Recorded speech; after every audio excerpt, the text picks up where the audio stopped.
In today's video, we're going to take a look at the October 2023 housing market for Cedar City and the greater St. George area here in southern Utah. We're going to talk about the trends and compare the two, as well as talk about what that means for you as a buyer or a seller. All right, let's get to it.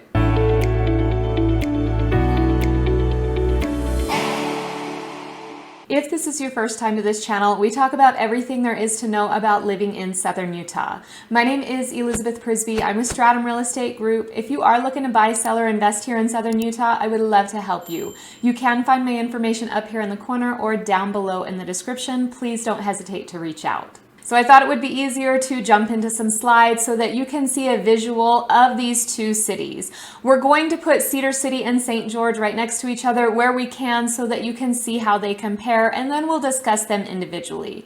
The first thing that I wanted to talk about was their month supply. We are taking this back to 2018, and this is specific to the month of September. I know I called it the October 2023 housing update. That is because it is October, and it is taking data in all the way up to the end of September. So the first thing we'll talk about is the month supply. Now, when we talk about month supply, this is how long it would take for the market to absorb the homes if it continued at the same rate it is selling at and no other new homes hit the market. So just to kind of give you an idea of what that means when we talk about month supply. The month supply is important, remember, because if it is less than 6 months, it's considered a seller's market. If you have more than a 6-month supply, it is considered a buyer's market. Notice here in Cedar City, we had over a 3-month supply in 2018, almost a 4-month supply in 2019, and then we dipped drastically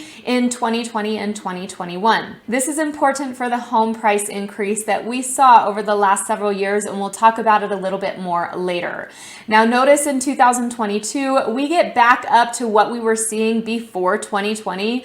Remember 2020, that's when COVID hit, so it did adjust our housing market a little bit. But we did start to see that in 2022 start to come up back to where it was before 2020. And right now in 2023, it is just slightly below 3.5 months supply of inventory. That is for Cedar City. Now, if you take a look over here at St. George in 2018, 2019, that was just below a 3 months inventory. Again, in 2020 and 2021, it dipped down to about a 1.5 months supply of inventory. And then of course it started to correct in 2022. And this is where we are sitting in 2023. Now this is important because when it's a seller's market, that means we have less inventory out there for the number of buyers that we have in the market. Again, we'll talk about this a little bit deeper as we hit the home prices and see how this is affecting our market. But I wanted to give you an idea of where the month supply is sitting for both Cedar City and St. George. These are your two major cities here in southern Utah. Cedar City is going to be in Iron County. St. George is going to be in Washington County. Of course, St. George is much larger. It has over 108,000 as far as the population goes, whereas Cedar City has closer to 41,000. So to give you an idea of how this compares nationally, our month supply nationally right now is around 3.3 months, which is very comparable to both Cedar City and St. George. Now, if you look back, this goes all the way back to 1999. If you take a look back, we are on the lower end as far as months inventory goes. Of course, we are coming up from 2021, 2022. We're starting to get some of that inventory back. We are pretty comparable to what you are seeing nationally. However, we still aren't quite back up to where we were over the last 10 years. And then of course, we'll talk about this area a little bit later. I also wanted to give you a glimpse of our median days on market. Remember, when we talk about median, it's right in the middle. So homes could have been on the market longer than this. Homes could have been on the market for less than this. So we're taking a look at the median days on market, of course, just to give you a look back over the last several years so that you can see how it compares. Right now in Cedar City, the median days on market for September 2023 is right around 62 days. And in St. George, it's right around 23 days. You can see in St. George, that's pretty comparable to where it was in 2018, 2019. We saw a big big dip in 2020 and 2021 where it was 11 days on market. Those are years where you're having multiple offers come in and homes are going quickly and likely going for way more than they are listed. Cedar City didn't see that too much. It dipped a little bit here in 2021. They were sitting on the market longer in 2018 and 2019. The last 2 years in 2022 and 2023, they've been right around the low 60s, which is also comparable to 2020. Now, why is this important? Why are the days on market important? Here's why. If you are a buyer and you're coming in to purchase a home and it's been sitting on the market longer than the median days, then you have some negotiating there and you might be able to come in below list price. Now, if it's been on the market for just a few days, they've had a lot of showings and you want that house, you know you need to come in more competitively. Of course, whether that's Cedar City or St. George. St. George, this is a very low days on market. You are going to have to come in competitively or right off the bat if that has just hit the market. Now, if you're a seller and you're looking at the days on market and your home is still sitting past this median days on market, you might want to take a look at your strategy here. Is it listed too high? Do you maybe need to make some updates to your home? Maybe it needs to be cleaned up a little bit or adjust the curb appeal. Whatever it is, you need to go back, take a look at it and see if you need to make some adjustments there. It's just a good starting point to kind of see which direction you should go. All right, this is the part that everybody seems really interested in. This is our median sales price. I did put Cedar City and St. George on here because I wanted you to be able to compare the two. Again, they are completely different markets, but if you've seen one of my last videos, I will link it at the bottom, but it compares Cedar City and St. George and how different these markets are. So I did want you to see them next to each other. Again, I have taken this back all the way to 2018. I wanted you to see the average sales price versus the median sales price because a lot of times in the news you will hear average price. When you think of the average, there could be an outlier. There could be one home that's listed clear in the millions that completely drives this amount up, and so it's not the most accurate indicator of how the community or the city is doing as a whole. I typically like to do median sales price because it's right in the middle. You know, half of those homes are going to be above it and half of the homes are going to be below it. But I did put the average in here just so you could take a look at it, and you can see in all of these, the average sales price is higher than the median sales price at every point here. So I just wanted to draw your attention to that. Now for Cedar City in 2023, our median sales price is $344,990. So we'll just say $345,000. On the right here, I have shown you the yearly sale percent change of September year over year. So for example, this negative 3.7%, this is going to be from the 2017 sales price to the 2018. You can see in 2019, 20, 21, and 22, there were significant increases in 3 of these years and just a little bit in 2022. Then from 22 to 23, we did see a slight dip here of the same increase that we saw in 22, which essentially means we're right back where we were in 2021 for those sales price, which is still pretty good, honestly. If you take a look at where we were in 2018 and where we are in 2023, you're sitting on a good amount of equity here in Cedar City if you've had your home that long. Now for St. George, same thing here. The average sales price is typically higher than the median sales price. But again, for purposes of you seeing the difference, I wanted to put it up here. Now, take a look at what happened in St. George. In 2018, the median sales price was $312,000. Now in 2023, it is almost $508,000. This one went up almost every year with the exception of the last year. We did see a decrease from September 22 to September 23 of 9.3%. Now with that in mind, I do want you to see the increase here from September 2020 to September 2023. Even though we've had a little bit of dip in the last year, there is still a 35% appreciation from September 2020 to September 2023, so just in the last 3 years in Cedar City. And then in St. George, there's still a 31% appreciation. And notice, I didn't even take into account 2018 or 2019. This is just the last 3 years where we saw the largest increase. So take that into account as you are looking at this graph. And this is from Keeping Current Matters. matters. So this is the percent increase year over year that you're typically going to see nationally. This is going to be your average. So you can see it was pretty high here. This looks around 13% back in 2013, 2014.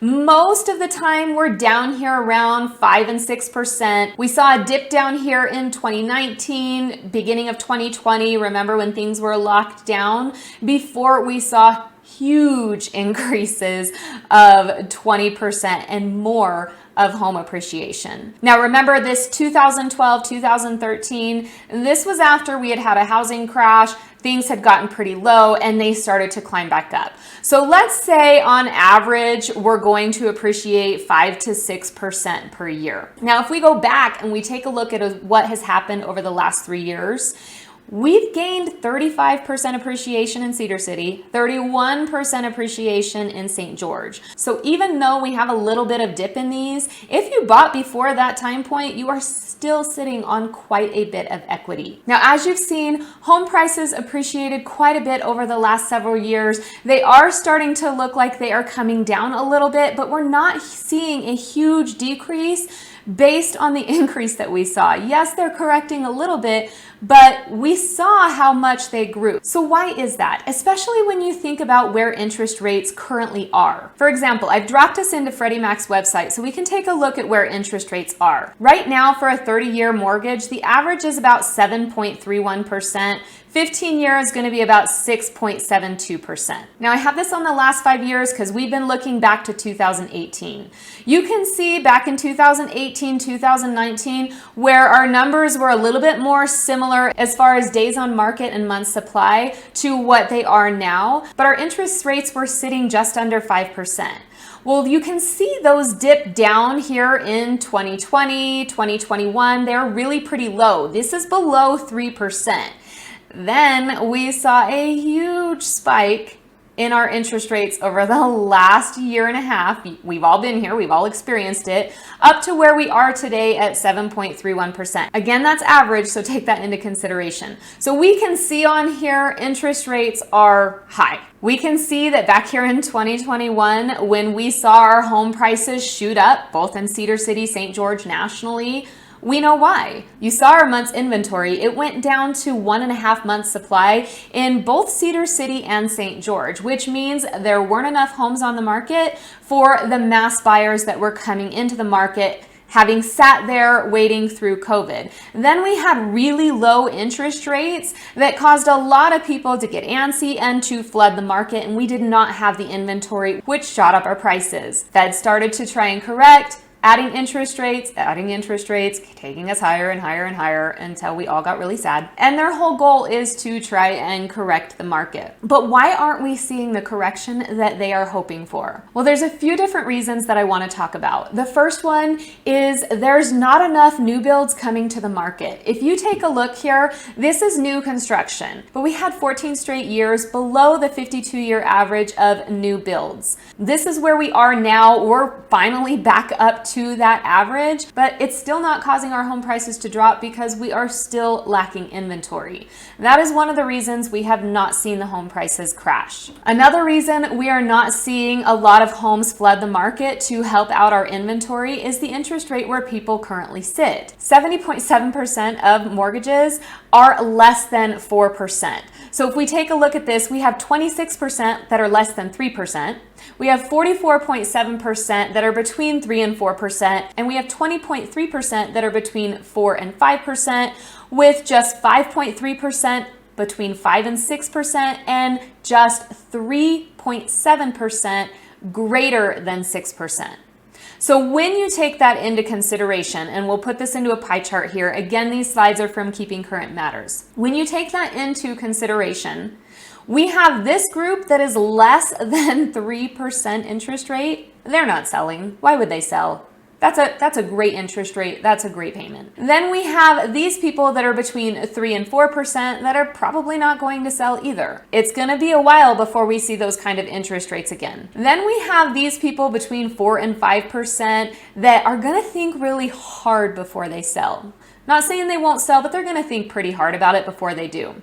Then we have these people here between 5 and 6% that'll probably sell, because the interest rate isn't too far off. And then we have just about 6% of people that would definitely sell because their interest rate, again, is not too far off from what we are seeing. So we have people locked into their rates, which is limiting new inventory or putting homes onto the market. Another reason we aren't seeing home prices increase drastically is that homeowners are staying in their homes longer than they used to on average. So for example, from 1985 up to 2009, people were staying in their homes roughly 5 to 7 years, on average 6 years. However, from 2010 up until now, people are staying in their homes on average about 9.3 years. So that is longer as well, keeping less homes from hitting the market. Now, the last thing I wanted to take a look at that is also keeping home prices from crashing drastically, like a lot of people think is going to happen, are the number of foreclosure filings. We can see here on this graph in 2008 how many foreclosure filings there were, and they were pretty high for most of these years. If you take a look over here, this is our foreclosure moratorium where people could not be foreclosed on. We are starting to see it tick up a little bit more since they have been, but comparatively, that is very, very low when you look all the way back to 2003. So that is another aspect that is keeping these home prices from diving. Now, we are seeing home prices correct a little bit from the huge appreciation that we saw. However, you can see over the last few slides why they are not crashing drastically. I will say that as long as inventory is low, we probably won't see a huge crash on those. I know that's a lot of information that I just kind of threw at you, but I wanted to give you an idea of where Cedar City and St. George are currently sitting. We will dive into this each month to take a look at where things are at. I don't know if it's the right time for you to sell or to buy. Only you know that. However, if you would like to start looking at your options, whether it's now, a year from now, 2 years from now, I don't really care. I'm happy to help you with it. So please feel free to reach out. Once again, my name is Elizabeth Prisbrey. I'm with Stratum Real Estate Group, and you can find my contact information down below in the description or up here in the corner. All right, until next time, have a wonderful day.